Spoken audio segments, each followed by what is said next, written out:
कभी सोचा है कि हजारों साल पुरानी हाथ से लिखी पांडुलिपियों में क्या राज छिपे हो सकते हैं? आज हम मिलकर ऐसे ही कुछ पन्ने पलटेंगे और प्राचीन भारत की आस्थाओं की दुनिया में झांकेंगे। तो हमारी ये पूरी कहानी शुरू होती है इस एक हाथ से लिखे पन्ने से।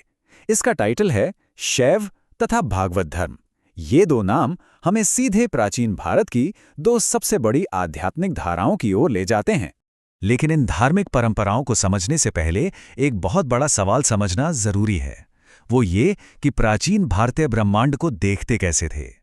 उनका एक बड़ा सवाल था, इस ब्रह्मांड का, इस यूनिवर्स का जीवन काल कितना है?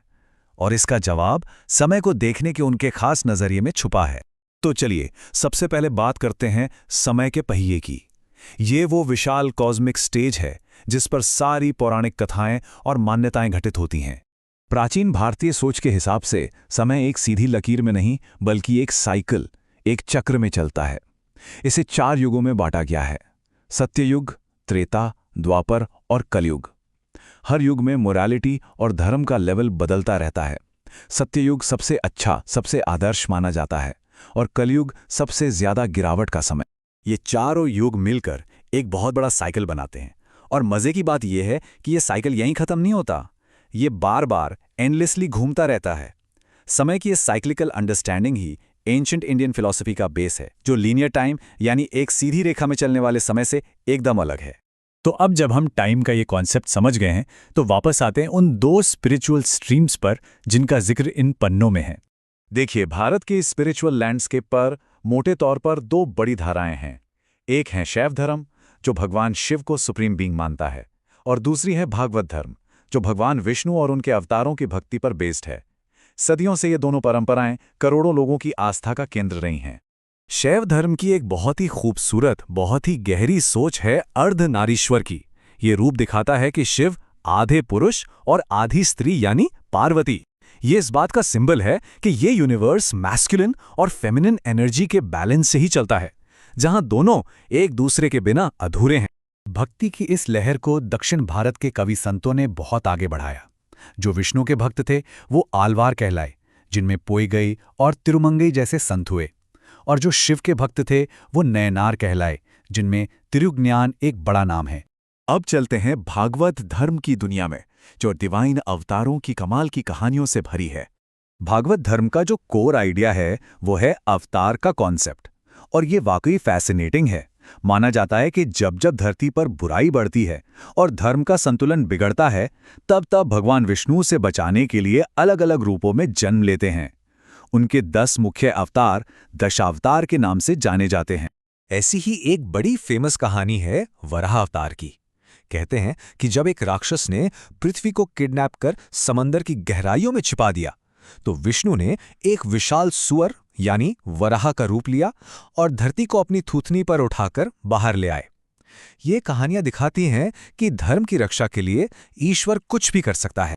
और विष्णु के ही एक और अवतार भगवान राम की कहानी हमें मिलती है महाकाव्य रामायण में।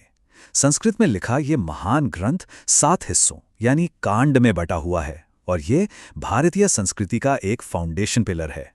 अब ये जो मान्यताएं हैं, ये कहानियां हैं, ये सिर्फ किताबों तक सीमित नहीं हैं, बल्कि ये भारत की जमीन पर पवित्र जगहों में आज भी जिंदा हैं। चलिए आस्था के उन सेंटर्स को देखते हैं।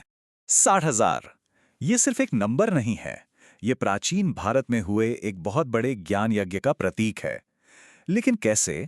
कहते हैं कि नैमिषारण्य के पवित्र जंगल में 60,000 ऋषि मुनि सिर्फ महाकाव्यों को सुनने के लिए इकट्ठा हुए थे। सोचिए, ज्ञान को शेयर करने की, उसे सुनने की कितनी बड़ी परंपरा रही होगी। और आस्था का ये सैलाब आज भी थमा नहीं है। चाहे वो ओडिशा की मशहूर रथ यात्रा हो या फिर हर 12 साल में होने वाला कुंभ मेला, ये दुनिया के सबसे बड़े धार्मिक जमावड़े हैं, जहां लाखों करोड़ों लोग एक साथ जुटते हैं। इन्हीं पवित्र जगहों में से एक है मथुरा, जिसे भगवान कृष्ण की जन्मभूमि माना जाता है। ये शहर आज भी वैष्णव धर्म को मानने वालों के लिए आस्था का एक बहुत बड़ा केंद्र है। तो अभी तक तो हम प्राचीन भारत की बात कर रहे थे, लेकिन इन पुराने पन्नों में एक नोट ऐसा भी है जो हमें हजारों किलोमीटर दूर ले जाता है। एक ऐसी जगह जिसके बारे में यहां लिखा होना थोड़ा अजीब लगता है। सवाल यही है कि प्राचीन भारतीय धर्म की इन बातों का आज के इटली से क्या लेना देना हो सकता है ना अजीब? तो ये पन्ने हमें सीधे ले जाते हैं वेटिकन सिटी। जी हाँ, और इसमें लिखा है कि इटली के अंदर मौजूद ये शहर एरिया और पॉपुलेशन दोनों ही मामलों में दुनिया का सबसे छोटा इंडिपेंडेंट देश है। जरा सोचिए, सिर्फ 44 हेक्टेयर में बसा एक पूरा देश। प्राचीन भारतीय धर्म की जानकारी के बीच में ये फैक्ट मिलना, ये हमें याद दिलाता है कि ज्ञान कितना रैंडम, कितना सरप्राइजिंग हो सकता है। और दिलचस्प बातें कहीं भी, किसी भी पन्ने पर मिल सकती हैं। और ये हमें सवाल के साथ छोड़ जाता है कि न जाने ऐसे कितने ही भूले बिसरे पन्नों में कितने छिपे हुए कनेक्शंस और हैरान कर देने वाले फैक्ट्स दबे पड़े होंगे, जो बस किसी के खोजने का इंतजार कर रहे हैं।